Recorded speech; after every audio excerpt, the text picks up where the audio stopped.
Some cases don't just stay unsolved, they get worse the more you learn about them. A family that heard someone walking above their heads for weeks and never found out who. A man who jumped out of a moving airplane with $200,000 strapped to his body and was never seen again. And a woman who vanished from the side of a road in the freezing cold with witnesses only minutes away. 3 cases, 3 different kinds of horror, and every single one of them is still, right now, completely unexplained. If you're new here, this is exactly the kind of thing we cover. Real cases, no dramatization, just the facts laid out so you can decide for yourself what actually happened. Let's get into the first one, because this one might be the most disturbing case on this entire channel so far. It's March of 1922, a small isolated farm in rural Bavaria, Germany called Hinterkaifeck. 6 people live there. Andreas Gruber, 63 years old, his wife Cecilia, their adult daughter Victoria, and Victoria's 2 young children, 7-year-old Cecilia and 2-year-old Joseph. The farm is remote. The nearest neighbors are far enough away that the family is essentially cut off from the outside world. And in the weeks before what happened, things start going wrong in ways that don't make sense. Andreas starts finding footprints, fresh ones, in the snow, leading from the edge of the woods straight to the farmhouse. But there are no footprints leading back.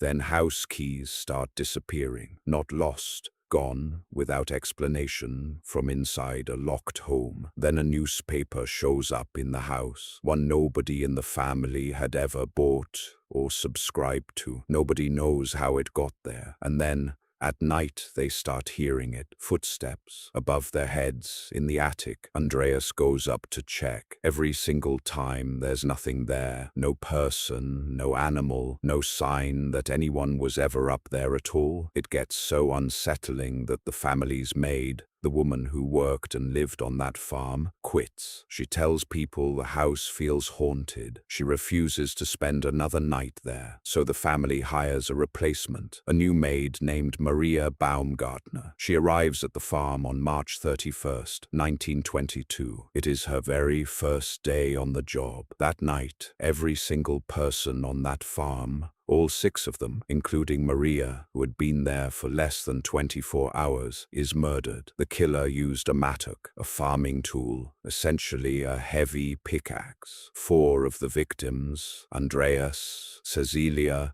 Victoria, and her 7-year-old daughter, are found days later in the barn, lured out there one at a time and killed. Inside the farmhouse, the youngest child, 2-year-old Joseph, and the new maid Maria are found murdered in their beds. But here's where this case stops being just a murder and becomes something far more disturbing. When investigators finally search the property, they find signs that someone had been living there after the murders. The livestock had been fed. Someone had cooked food in the kitchen. There were footprints and disturbed straw in the hayloft where investigators believe the killer had actually been hiding for days before the murders even happened, watching the family, learning their routine, which means the footsteps in the attic weren't imagined. Someone really was up there, watching them, listening to them for days, maybe weeks, before finally killing every single one of them, and then staying in their home afterward, eating their food, sleeping under their roof, surrounded by their bodies. Police interviewed over 100 suspects in the years that followed. Neighbors, relatives, a man named Lorenz Schlittenbauer, who had once been romantically involved with Victoria, was suspected multiple times but never charged. The case was formally closed in 1955 with no resolution. In 2007, German police reopened the file, using modern forensic techniques on whatever evidence had survived. They reportedly narrowed it down to a likely suspect. They never released the name, out of respect for the living descendants. So to this day,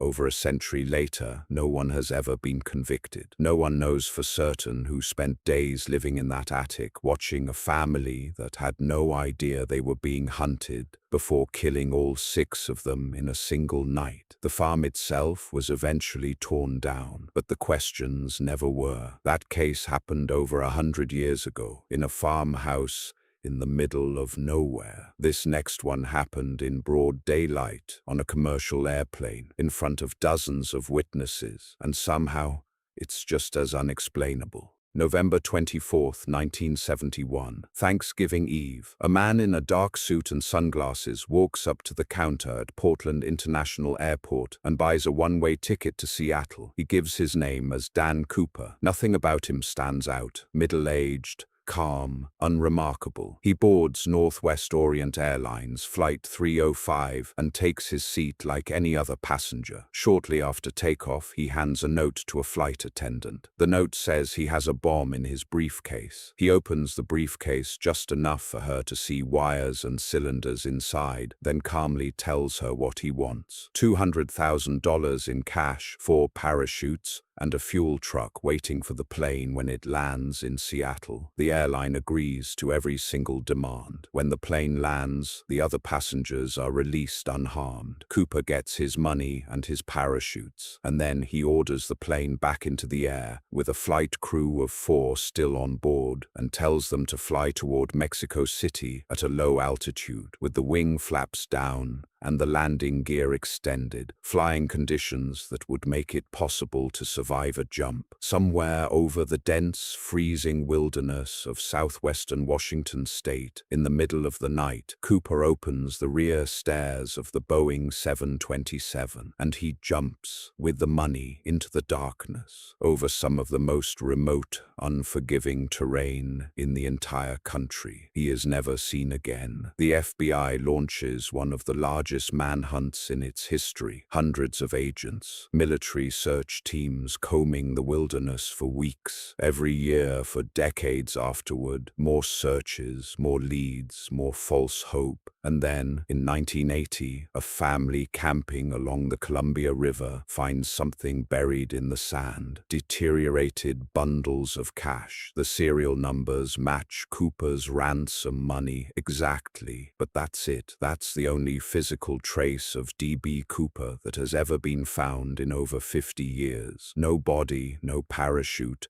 no identity. Think about what that actually means. A man jumped out of a moving aircraft at night into 40-degree weather over mountains and forest, wearing a business suit and dress shoes, and somehow either survived and vanished completely into thin air, or died somewhere so remote that in over 5 decades, with hundreds of searchers and modern forensic technology, not a single trace of his body has ever surfaced. The FBI investigated hundreds of suspects over the years, some compelling, none ever confirmed. In 2016, after 45 years, the FBI officially suspended active investigation of the case, redirecting their resources elsewhere. To this day, D.B. Cooper remains the only unsolved commercial aircraft hijacking in American history. Nobody knows his real name. Nobody knows if he's alive or dead. And somewhere out there, unless it's already been found by someone who never reported it, there's still $194,000 sitting in the dirt, waiting. Those first 2 cases both involve someone who deliberately vanished, a killer who hid in an attic, a hijacker who jumped from a plane. This last case is different, because this time,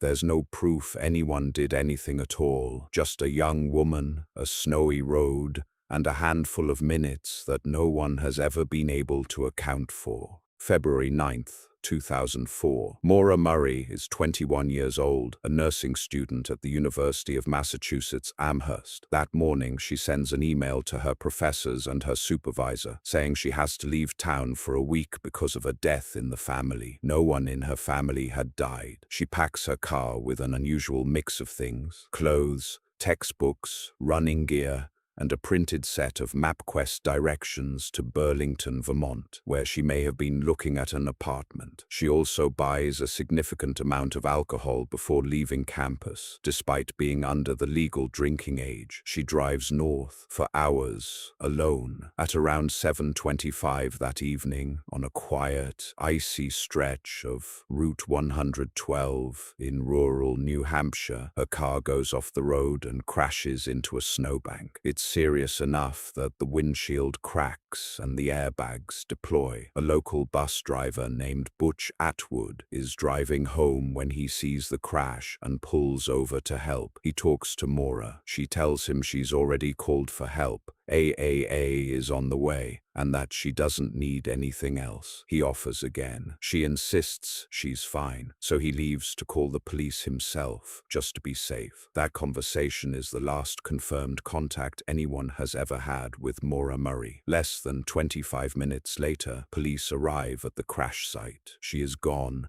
not injured on the roadside, not walking nearby. Gone. Her car is still there, locked, with her belongings inside. But Maura herself has vanished from a rural road, in the freezing cold, in the 25-minute window between a bus driver seeing her alive and well and police arriving at the scene. There is no forest thick enough, no distance far enough that should have let a 21-year-old woman disappear that completely in that short a window of time. And yet she did. Investigators quickly discover that Maura's life in the days before her disappearance was far more complicated than anyone initially realized. 2 days earlier, she'd been in a separate car accident, driving her father's vehicle, and had come home visibly distraught, crying to him on the phone. There were financial pressures, personal stress, the fabricated excuse to her professors. All of it painted a picture of a young woman who may have been trying to disappear on purpose, at least for a little while. But that theory has never fully explained what happened after the crash. If she wanted to walk away and start over somewhere else, why leave her car, her phone, her belongings, all of it, in the middle of a rural road in the snow in February, with no coat and no plan for how to survive the cold? Search parties combed the surrounding woods for months. Cadaver dogs were brought in. Police interviewed everyone who had contact with her in her final days, including a young man she'd allegedly had a strained relationship with. No arrests were ever made. No remains have ever been found. To this day, more than 20 years later, Maura's family has never accepted that she left by choice and simply stayed missing. Her sister Julie has spent years running a campaign and a podcast dedicated to keeping the case alive, convinced that her sister was the victim of foul play on that road. And somewhere in that 25-minute gap between a bus driver saying goodbye and police arriving at an empty, crashed car is the answer to what actually happened to Maura Murray. No one has ever found it. A family who heard footsteps above them for weeks before it was too late. A man who vanished into the sky with a fortune strapped to his chest. A young woman erased from a snowy road in less time than it takes to watch the ad break in this video. 3 completely different decades. 3 completely different kinds of disappearing, and in every single one, the people who were there when it happened, investigators, family, witnesses, still don't have an answer. So tell me, out of these 3, which one keeps you up the most? For me, it's the first one, because someone was in that house watching that family for days, and they had absolutely no idea. Drop your theory in the comments. I read every single one. And if you want more cases like this every single week, hit subscribe, because trust me, there are cases coming up that are even harder to explain than this.